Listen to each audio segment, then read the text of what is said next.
ये कहानी एक खूबसूरत जंगल की है। मिक्कू चिड़िया और उसकी बेटी राधा उस जंगल में दूसरे पक्षियों के साथ रहते थे। एक रात मिक्कू, उसकी बेटी राधा और जंगल में अन्य पक्षी अपने अपने घर में आराम से सो रहे थे।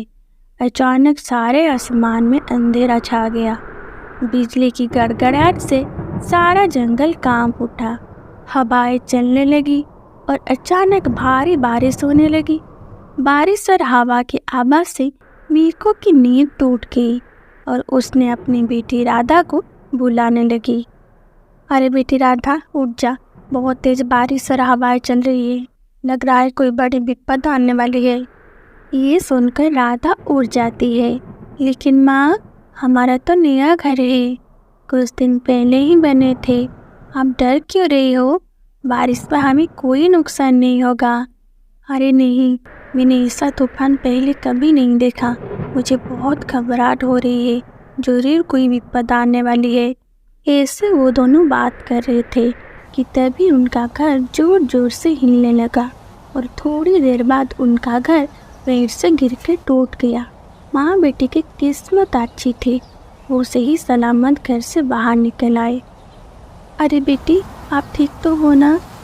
हाँ माँ, मैं ठीक हूँ। उन्होंने देखा कि जंगल में हर तरफ पानी भर चुका है। माँ, मुझे बहुत डर लग रही है। अरे बेटा, आप डरो मत, मैं आपके साथ हूँ। बारिश रुकने के बाद सब ठीक हो जाएगा, हम दूसरा घर बना लेंगे। इसे बात करके वो जाकर एक पेड़ की डाली पर बैठ जाते हैं। इसी बीच मिक्कू की दोस्त मीनू चिड़िया वहाँ आकर पहुँच जाती है। अरे मिक्कू, तेरा घर भी टूट गया? अरे मीनू, क्या तेरा घर भी टूट गया? अरे मेरा घर क्या, जंगल के काफ़ी पक्षियों के घर इस बारिश से नष्ट हो गए हैं। तूफान से पक्षी को घर टूट जाने के कारण वो बहुत दुखी थे। थोड़ी देर बाद बारिश रुक जाती है और सारे पक्षी इकट्ठे होकर मिक्कू के पास पहुँचते हैं। वो सब मिलकर सोचते हैं कि उनके घर को कैसे मजबूत किया जाए। बाप रे बाप, कैसा तूफान था वो! मैंने अपने जीवन में ऐसी तूफान कभी नहीं देखी। हाँ मल्ली, तुम सही कर रहे हो, अब बारिश रुक चुकी है, हमें अपना घर फिर से बना लेना चाहिए। हाँ, अब चलो हम अपना घर बनाने के लिए लकड़ी ढूंढते हैं। उसके बाद सभी पक्षी घर बनाने के लिए लकड़ी लाने जंगल में गए। उनमें से एक था कालू कौवा, जो कि बहुत आलसी था। उसके काम करना बिल्कुल पसंद नहीं था और वो मिक्कू को बिल्कुल भी पसंद नहीं करता था। वो उसे हमेशा परेशान करता रहता था। वो सोचने लगता है, अरे मिक्कू जो लकड़ियाँ लाएगी उससे मैं चुरा लूँगा और अपना घर बना लूँगा। कौन लकड़ी ढूंढने में इतनी मेहनत करेगा? सारे पक्षी जंगल से लकड़ियाँ लाकर अपने अपने घर बनाने लगते हैं। मिक्कू लकड़ी की तलाश में जंगल के अंदर तक चली जाती है और जब वो वापस लौटती है तो शाम हो चुकी होती है। अरे, आज शाम हो चुकी है, आज खाना नहीं बनाया जा सकता, ये लकड़ी यहीं रख देती हूँ, कल अपना घर बना लूँगी। उसके बाद रात हो जाती है, सारे पक्षी सो चुके होते हैं। सारे पक्षी सो जाने के बाद कालू कौवा मिक्कू की सारी लकड़ी चुरा लेता है। जब मिक्कू सुबह उठी तो उसकी लकड़ी वहाँ नहीं थी। वो अपनी लकड़ी चारों ओर ढूंढने लगी, लेकिन उसे कहीं नहीं मिली। माँ, लगता है हमारी लकड़ी कोई चुरा ले गया है। हाँ बेटी, मुझे भी ऐसे ही लगता है, लेकिन अब मुझे लकड़ी कहाँ मिलेगी? कल मैं जंगल में बहुत दूर जाकर लकड़ियाँ लाई थी। ऐसे बात करते मिक्कू और राधा वो रहने वाले आम के पेड़ के नीचे दुखी मन से बैठे हुए थे। उन्हें उदास बैठा देखकर आम का पेड़ कहता है, अरे चिड़िया, क्या हुआ? तुम इतनी उदास क्यों बैठी हो? मेरा घर बारिश से टूट गया था और घर बनाने के लिए मैं जो लकड़ी लाई थी उसे किसने चुरा लिया है। तुम ऐसे उदास मत हो, तुम बहुत समय से मेरे ऊपर घर बनाकर रह रहे हो, इसलिए मैं तुम्हें इस तरह उदास नहीं रहने दूंगा। मैं तुम्हारे लिए एक सुंदर घर बनाकर दूंगा। उस घर का बारिश और हवा कोई हानि नहीं पहुंचा सकेंगे। इसके बाद आम का पेड़ चिड़िया के लिए एक सुंदर सा आम का घर बना कर दिया। उसके बाद मीकू और राधा उस घर में खुशी खुशी रहने लगे। दूसरी ओर जंगल में सारे पक्षी अपना अपना घर बनाकर रह रहे थे। ऐसे ही कुछ दिन बीत गया। एक बार फिर जंगल में ऐसे ही भयानक बारिश और हवाएं चलने लगी। भीषण तूफान से पक्षियों के घर एक बार फिर टूट गया। अरे हम और इस जंगल में नहीं रह सकते। इस जंगल में बार बार भयानक तूफान आ रही है और हमारा घर बार बार टूट जाता है। ऐसे बातें करके वो जंगल छोड़कर जाने लगे। जाते वक्त रास्ते में उनकी मुलाकात मीकू चिड़िया से होती है। मीकू के घर को सलामत देखकर वो आश्चर्यचकित रह गए। अरे मीकू, तुमने इतना सुंदर घर कैसे बनाया? इस तूफान में हम सबका घर टूट गया, लेकिन तुम्हारे घर का कोई नुकसान नहीं हुआ। ये चमत्कार कैसे हुआ? इसके बारे में हमें भी बताओ। तब मीकू उन्हें सारी बात बताती है। इसके बाद वो सभी उस आम के पेड़ के पास जाते हैं और उन्होंने आम को पेड़ को अपना परेशानी बताते हैं। इसके बाद आम का पेड़ पक्षियों का दुख देखकर उन्हें एक एक आम का घर देता है, लेकिन आम का पेड़ कालू कौवा को घर नहीं देता है। आम का पेड़, तुमने सारे पक्षियों को घर दिया, लेकिन मुझे घर नहीं दिया। मुझे भी एक घर दे दो। अरे ये दुष्ट कालू कौवा, तूने मीकू चिड़िया के साथ जो किया है उसके बारे में मुझे सब पता है, और मैं उनकी मदद नहीं करता जो दूसरों को नुकसान पहुंचाते हैं।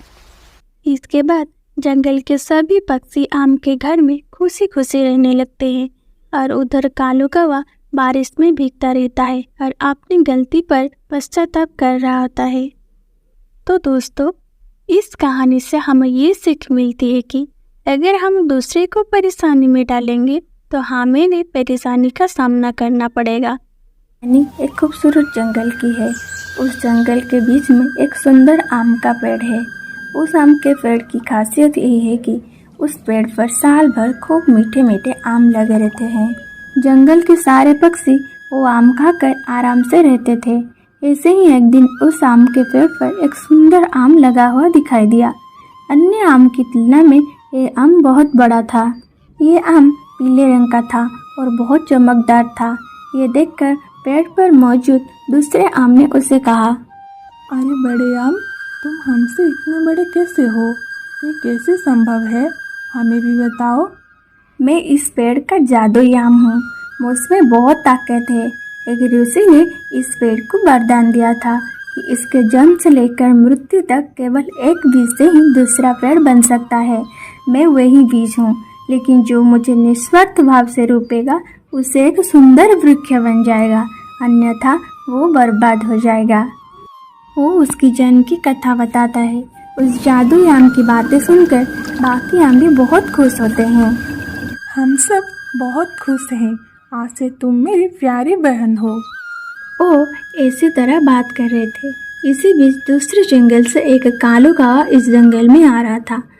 वो सीधा आकर उस आम के पेड़ पर बैठ जाता है। जब उसने बड़े आम को देखा तो उसके मुंह में पानी आ गया, क्योंकि बड़े आम बाकी आम से बहुत अलग था। इतने सुंदर आम को कौन बिना खाए छोड़ेगा।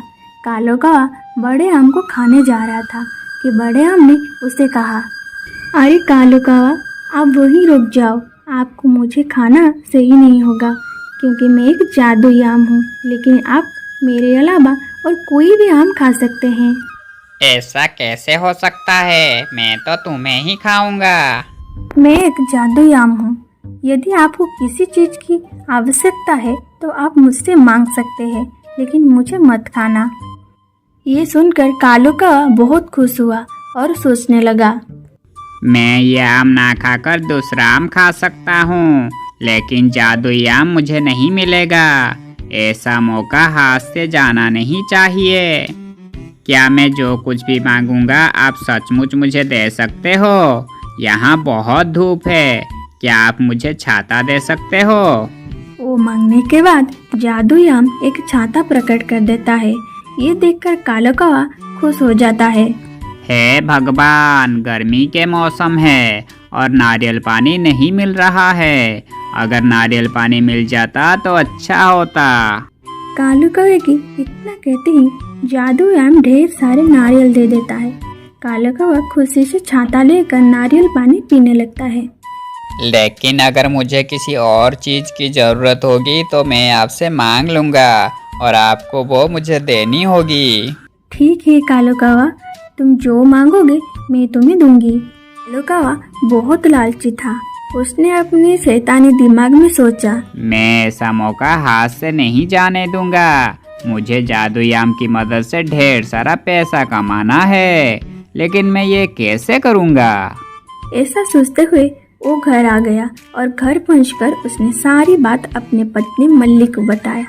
मल्ली तो थी उससे भी अधिक लालची और चालाक। उसने कालू कौवा से कहा, आप एक काम करो, जंगल में जिसको जो सामान की जरूरत होगी आप जादुई आम से मांगकर उन्हें दे देना और उनसे पैसे ले लेना। वाह मली, तुम बहुत चालाक हो। खैर, आज से मैं इसी काम में लग जाता हूँ। मल्ली गर्भवती थी, वो कहीं जा नहीं पाती थी। वो इस काम में कालू कौवा को लगा देती है। कालू कौवा ये सोचकर अपने काम पर लग जाता है और जंगल में जब किसी को किसी चीज़ की ज़रूरत होती है वो उनसे पैसे ले लेता है और जादुई आम से वो चीज़ लाकर उन्हें दे देता है। एक दिन आम ने उसे पूछा, कालू कौवा, आपको इन चीज़ों की क्या आवश्यकता पड़ी? अरे मैं आपसे सारी चीजें लेकर जंगल के दूसरे पक्षियों की मदद कर रहा हूँ, इसलिए मैं सारी चीजें आपसे मांग लेता हूँ। कालू कौवा ने बड़ी मासूमियत से कहा।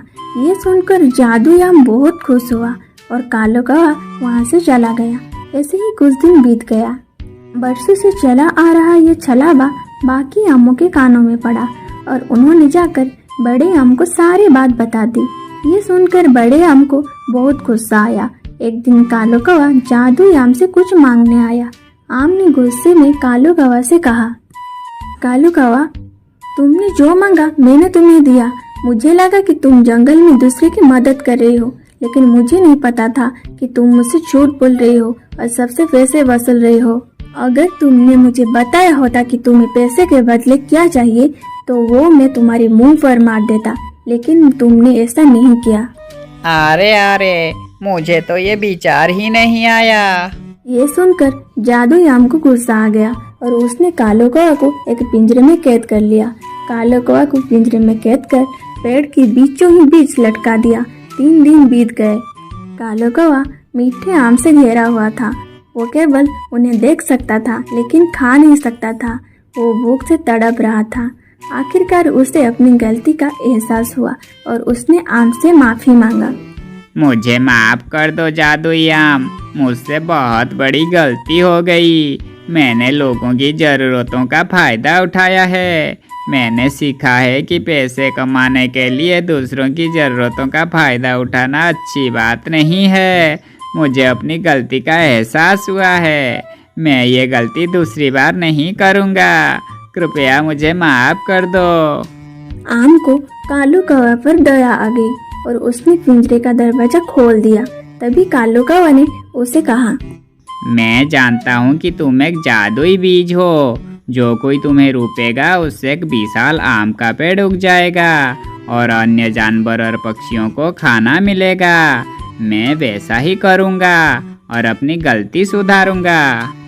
उसने आम को काटकर मिट्टी में गाड़ दिया और फिर वो बीज एक विशाल पेड़ बन गया और वो पेड़ साल भर पूरे जंगल को स्वादिष्ट आम खिलाता रहा। एक कहानी एक खूबसूरत जंगल की है। उस जंगल में मीकू नाम का एक चिड़िया रहती थी। उसका अपना कोई नहीं था। मीकू के पिता उनकी मृत्यु से पहले मीकू के लिए जमीन का एक टुकड़ा खरीदा था। मीकू उसी जमीन पे खेती करती है और बाकी समय जंगल में दूसरे पक्षियों के घर में काम करके अपना गुजारा करती है। एक दिन जंगल में भारी बारिश हुई और लगातार बारिश के कारण जंगल में अचानक बाढ़ आ गई। उस बाढ़ में मीकू का घर टूट गया और उसकी जमीन भी बाढ़ में डूब गई। ये देखकर मीकू बहुत चिंतित हो गई। हे भगवान, ये सब क्या हो गया? अब मैं कहाँ जाऊँ, क्या करूँ? इस दुनिया में मेरा कोई भी नहीं है।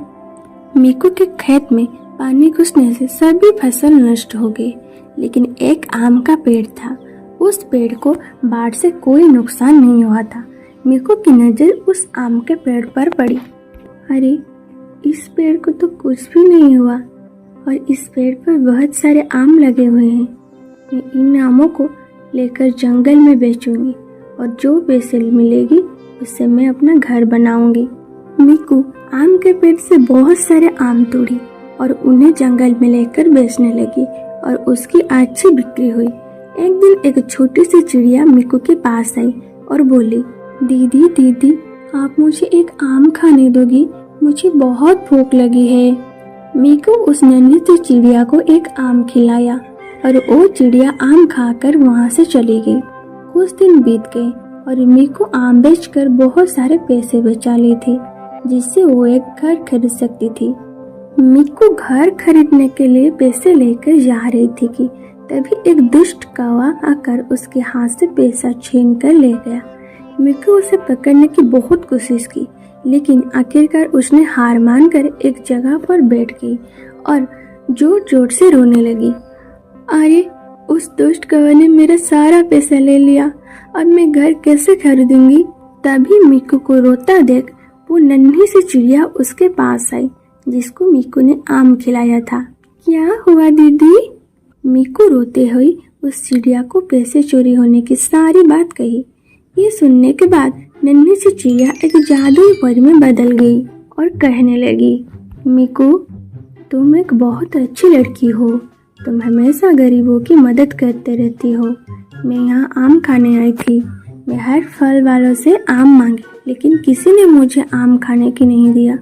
लेकिन तुमने एक बार भी मुझसे पैसे नहीं मांगी और मुझे आम खाने को दिया, इसीलिए मैं बहुत खुश हूँ। आज तुम मुसीबत में हो तो मुझे तुम्हारी मदद करनी चाहिए। इतना कहकर परी अपनी शक्ति से एक जादुई आम का घर प्रकट कर दिया और मीकू को घर की जादुई शक्तियों के बारे में बताकर परी वहाँ से चली गई। उस आम को घर को देखकर मीकू खुशी से नाचने लगी और जब वो घर के अंदर गई तो उसे वहाँ बहुत सारे आम मिले, जो देखने में सामान्य लगता था, लेकिन उन हर एक आम में अलग अलग जादुई गुण थे। मीकू की परिस्थिति अब बदल गई थी। मीकू अब गरीबों की मदद कर रही थी। वो लोगों को जादुई आम देती थी, जिससे उनके सारे सपने सच हो जाते थे। मीकू की पड़ोसी मल्लिका भी हमेशा उससे जलती थी। मल्ली को सोने के जादुई आम के बारे में पता चली तो वो गुस्से से लाल हो गई। अरे, इसके पास ये जादुई आम के घर कहाँ से आई? मैंने सुना है कि घर के अंदर जादुई आम है और सभी आमों के गुण अलग अलग है। आज मैं वो सारे आम चुराकर अपने घर ले जाऊंगी। आधी रात को मल्ली चुपके से आम के घर में घुस गई और सारे आम चुराकर अपने घर में छिपा लिया। मल्ली को भी उस दिन बहुत खुश थी और वो सो गई। फिर रात के बाद एक खूबसूरत सुबह हुई। सुबह जादुई आम ने अपना करिश्मा दिखाया और मल्ली का घर जादुई आम के घर में बदल गई। ये देखकर वो बहुत खुश हुई। अरे वाह, मैं तो अमीर बन गई। अब मैं सारा जीवन इस जादुई आम के घर में आराम से रहूंगी। मल्ली को भी ये सोचकर बहुत खुश थी, लेकिन उधर मीकू अपनी आम चोरी हो जाने के कारण बहुत दुखी और चिंता में थी। इसके बाद मीकू अपने आम को तलाश में मल्ली कौवे के घर पहुंच गई। देख मल्ली, मुझे मेरी जादुई आम वापस दे दे, नहीं तो अच्छा नहीं होगा। जब परी ने मुझे ये जादुई आम का घर दिया था तो उसने इस घर बारे में कुछ बातें कही थी। जिसके पास ये आम का घर रहेगा उसे इस नियम का पालन करना होगा, अन्यथा जादुई आम का सारा जादू नष्ट हो जाएगा। अरे अरे चुप कर, मुझे तेरी बातें सुनने का कोई इंटरेस्ट नहीं है। चल निकल मेरे घर से, नहीं तो धक्का मार कर बाहर निकाल दूंगी। मल्ली कौवे की बात सुनकर मीकू उदास मन से वहाँ से चली आई। तभी एक नन्ही सी चिड़िया आकर मल्ली कौवे से मदद मांगने की लगी। दीदी दीदी, मुझे कुछ पैसे दे दो। मेरी माँ की तबीयत बहुत खराब है। मैं अपनी माँ के लिए दवा खरीदूंगी, लेकिन मेरे पास ना तो पैसे हैं और ना ही अपना कहने वाला कोई है। क्या आप मेरी मदद नहीं करोगे? मुझे एक जादुई आम दे दो। अरे चला जा यहाँ से, तुझे किसने कहा यहाँ आने के लिए? मेरे पास कुछ नहीं है, और अगर होता भी तो मैं तुझे क्यों देती? इतना कहकर मल्ली कौवे उस छोटी सी चिड़िया को बहुत डांटा और धक्का मारकर नीचे गिरा दी। फिर सारे घर में रोशनी छा गई और वो चिड़िया एक परी में बदल गई और मल्ली कौवे से कहने लगी, ए लालची लड़की, ये घर तुम जैसे लालची कौवे के लिए नहीं है। ये घर केवल मीकू जैसे परोपकारी चिड़िया के पास ही रह सकती है, तो दूसरे की मदद करने के बजाय धक्का देकर निकाल देती है। रुक, मैं अब तुझे अच्छा सबक सिखाती हूँ। परी के इतना कहते ही वो जादू आम का घर हवा में उड़ने लगी और मल्ली कौवे की धक्का मारकर नीचे गिरा दी। मीकू अपने जादू आम को घर को हवा में उड़ते हुए देखकर बहुत खुश हुई। उसके बाद जादू आम का घर मीकू के पास लौट आई और मीकू ने परी को धन्यवाद दिया और परी खुशी खुशी वहाँ से चली गई।